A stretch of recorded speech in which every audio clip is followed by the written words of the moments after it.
RG Kar medical কলেজে তরুণী doctor খুনের ঘটনার প্রতিবাদে নামলো কান্দি এবং বহরমপুরের আইনজীবীরা।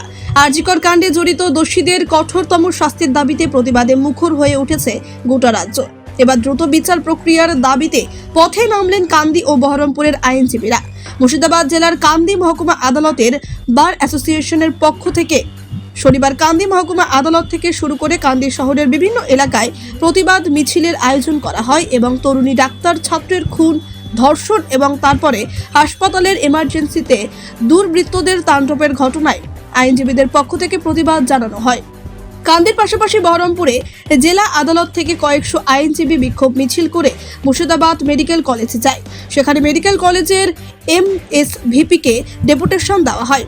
তারা জানান, আরজিকর তরুণী ডাক্তার ছাত্রের খুন, ধর্ষণ এবং তারপরে হাসপাতালের এমার্জেন্সিতে দুর্বৃত্তদের তাণ্ডবে জড়িত দোষীদের কঠোর শাস্তির দাবি করেন আইনজীবীরা। আমরা উই ওয়ান্ট জাস্টিস, প্রকৃত দোষী ধরা পড়ুক এবং ভিকটিম পরিবার যেন বিচার পায় এবং শুধু তাই না, প্রত্যেক ভিকটিমরা যেন তাদের বিচার পায় এবং নিরাপত্তার মধ্যে থাকে। আজকে মেডিকেল কলেজের সুপারিনটেন্ডেন্টকে দেওয়া হবে, SP মুর্শিদাবাদকে দেওয়া হবে, DM মুর্শিদাবাদকে, প্রায় 250 উকিলরা থাকছে। হ্যাঁ, লাখ যিনি আসে তো আসবে, কিন্তু আমাদের এখনো উকিলই আর 250 জন। আজকে আমরা সকলে মিলে বেরিয়ে উকিল, ল ক্লার্কস প্রত্যেকে মিছিল করে বেরিয়ে আমরা MSVP-তে হাসপাতালে গিয়েছিলাম। সেখানে আমরা ডেপুটেশন দিয়েছি।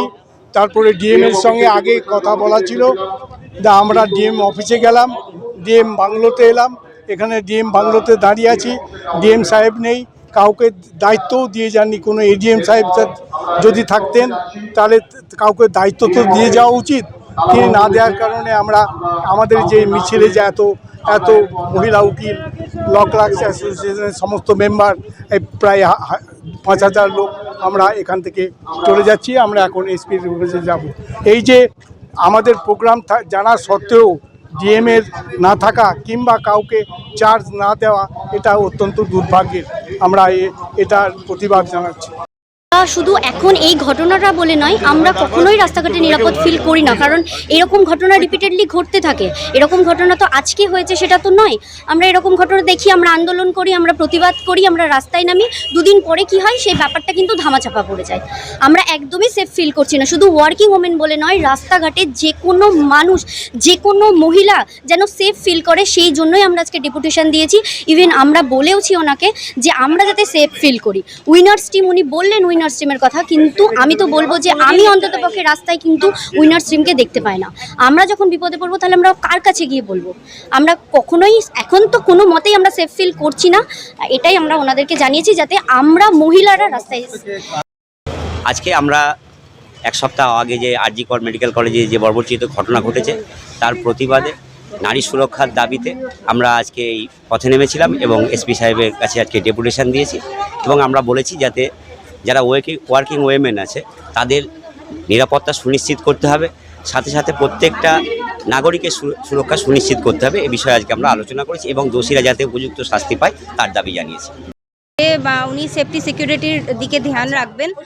আর শুধু ডাক্তার বলে না, আমাদের যেটা দাবি ছিল যে শুধু ডাক্তার নয়, সমস্ত ওয়ার্কিং ওমেন এবং যারা মেয়েরা, যে সেটা 18 বছরের নিচে হোক বা 18 বছরের উপরে হোক, যারা বেরাচ্ছে তাদেরকেই যেন মানে সেফটি দেওয়া হয়। আর আরেকটা বিশেষ কথা হলো যে গঙ্গাধারের ওদিকে অনেক বাইকাররা যায়, অনেক জোরে বাইক চালিয়ে যায়। আমরা রাত্রি 10টার সময় চেম্বার করে ফিরি, তখন কিন্তু যথেষ্ট মানে আমাদের আসতে অসুবিধা হয়।